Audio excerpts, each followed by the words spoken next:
আসসালামু আলাইকুম everyone. Malaysia calling ভিসার মেডিকেল সম্পর্কে আরো একটি নতুন আপডেট ভিডিওতে আপনাদের সবাইকে স্বাগতম। আজকে আমি এমন একটি তথ্য দিতে যাচ্ছি আপনাদেরকে, যেটা সবারই আহ, এখন পর্যন্ত যারা কিনা মালয়েশিয়া কলিং ভিসার জন্য ওয়েট করছিলেন তাদের সব থেকে গুরুত্বপূর্ণ এবং সব থেকে ইম্পর্টেন্ট যে কোশ্চিনটা, সেটি হচ্ছে মালয়েশিয়া কলিং ভিসা কবে খুলবে, কবে থেকে আপডেট হবে। এই বিষয় নিয়ে আমি আজকে কথা বলবো। জনপ্রিয় FWCMS এর মাধ্যমে মালয়েশিয়া কলিং ভিসার মেডিকেল সেন্টারগুলো চূড়ান্ত করা হয়েছে, সেটা আপনারা খুব সহজেই দেখতে পারবেন। আমি একটি লিস্ট দেখিয়ে দিয়েছি। এটি এবার আপনি কিভাবে পাবেন সেটা আমি দেখিয়ে দিই। আপনি মালয়েশিয়া কলিং ভিসার জন্য কোন কোন মেডিকেল সেন্টার এবং কোন কোন রিক্রুটিং এজেন্সি চান্স পাবে সেই সকল তথ্য এই FWCMS এর মাধ্যমে আপনারা দেখতে পারবেন। এটা হচ্ছে মালয়েশিয়া FWCMS, মালয়েশিয়া ইমিগ্রেশনের মালয়েশিয়া গভর্নমেন্টের আপনার নিয়োগপ্রাপ্ত FWCMS, যেটার মাধ্যমে বাংলাদেশ থেকে হাজার হাজার কর্মী যায়। এ যাবৎ যত কর্মী গেছে সেই সকল কর্মী এই FWCMS এর মাধ্যমে গিয়েছে।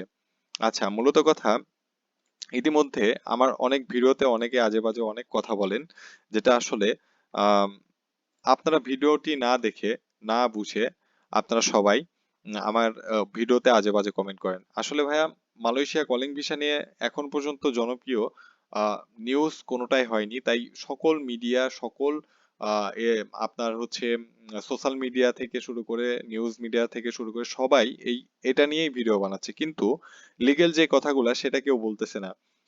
আমার কথা হচ্ছে যে ভাই, মালয়েশিয়া মেডিকেল এখন পর্যন্ত শুরু হয়নি। যারা অনেক এজেন্সি আছে এরকম ভাবে আপনাদেরকে বলছে, এটা দেখাচ্ছে ওটা দেখাচ্ছে, ভুলভাল বুঝিয়ে আপনাদেরকে দেখিয়ে আপনাদের থেকে টাকা হাতিয়ে নিচ্ছে। ইতিমধ্যে আপনারা নিউজ পাইছেন যে 800,000 কোটি টাকা, 800,000 কোটি টাকা ইতিমধ্যে, সরি, 800,000 কি 800 কোটি টাকা, এরকম একটা অ্যামাউন্ট হবে। ইতিমধ্যে 100 এজেন্সি তারা লুট করে নিয়েছে এই মালয়েশিয়া কলিং ভিসার আপডেট বা মালয়েশিয়া কলিং ভিসার জন্য যে মেডিকেল, সেটার জন্য তারা সবাইকে, যারা কর্মী আছে তাদেরকে আহ, ভুলভাল বুঝিয়ে তারা ইতিমধ্যে লুট করে নিয়েছে। অ্যাকচুয়ালি এই বিষয় নিয়ে আমার ভিডিও বানানোর, মালয়েশিয়া কলিং ভিসা নিয়ে আমার ভিডিও বানানোর যেই আম, চাহিদা বা কেন বানাই সেটা আপনারা বুঝবেন না। আমি যে কারণে বানাই সেটি হচ্ছে যে মালয়েশিয়া কলিং ভিসা আপনাদেরকে সতর্ক করার জন্য। অনেক এজেন্সি আছে আজে বাজে আপনাদেরকে ভুলভাল বুঝিয়ে ভুলভাল তথ্য দিয়ে আপনাদের থেকে টাকা হাতিয়ে নেবে। এখন পর্যন্ত মালয়েশিয়ার কোনো কলিং এবং কোনো অফিসিয়ালি ঘোষণা কিচ্ছু আসেনি। মালয়েশিয়া FWCMS এর মাধ্যমে লোক নিবে নাকি কোন মাধ্যমে লোক নিবে, এটাও কোনোভাবেই চূড়ান্ত হয়নি। প্লাস মালয়েশিয়াতে অলরেডি আন্দোলন শুরু হয়ে গেছে, তাদের একটা সিস্টেম। তারা চাচ্ছে এখন মালয়েশিয়া লোকাল যেসব পাবলিক আছে, মালয়েশিয়া লোকালদের সবার প্রথমে কাজের ব্যবস্থা করে দিতে হবে এবং তারপর ফরেনারদের কাজের সুযোগ করে দিতে হবে। তো এখন মূলত কথা হচ্ছে, এরকম মালয়েশিয়া হাজার হাজার কর্মী রয়েছে, তারা আপনার হচ্ছে কর্মবঞ্চিত। কিন্তু এখন বাংলাদেশ থেকে আমাদের মন্ত্রী মহোদয় বলেছিলেন আগস্টের লাস্ট সপ্তাহে আমাদের ফ্লাইট যাবে। এখন পর্যন্ত মেডিকেল শুরু হয়নি, কোনো অফিসিয়ালি ঘোষণা আসেনি, তাহলে কিভাবে মেডিকেল শুরু হতে পারে? অনেকেরই কোশ্চিন। কিন্তু বাস্তবতা যেটা আসলে বোঝা যাচ্ছে, এটা সম্ভব না। মালয়েশিয়া কলিং ভিসা এত সহজে ওপেন হচ্ছে না। কেউ, আপনারা এজেন্সি বা দালালের খপ্পরে পড়ে, এজেন্সি না, সরি, দালালের খপ্পরে পড়ে, এজেন্সি কখনোই আপনাদেরকে ভুলভাল তথ্য দিবে না, তবে দালাল দিতে পারে।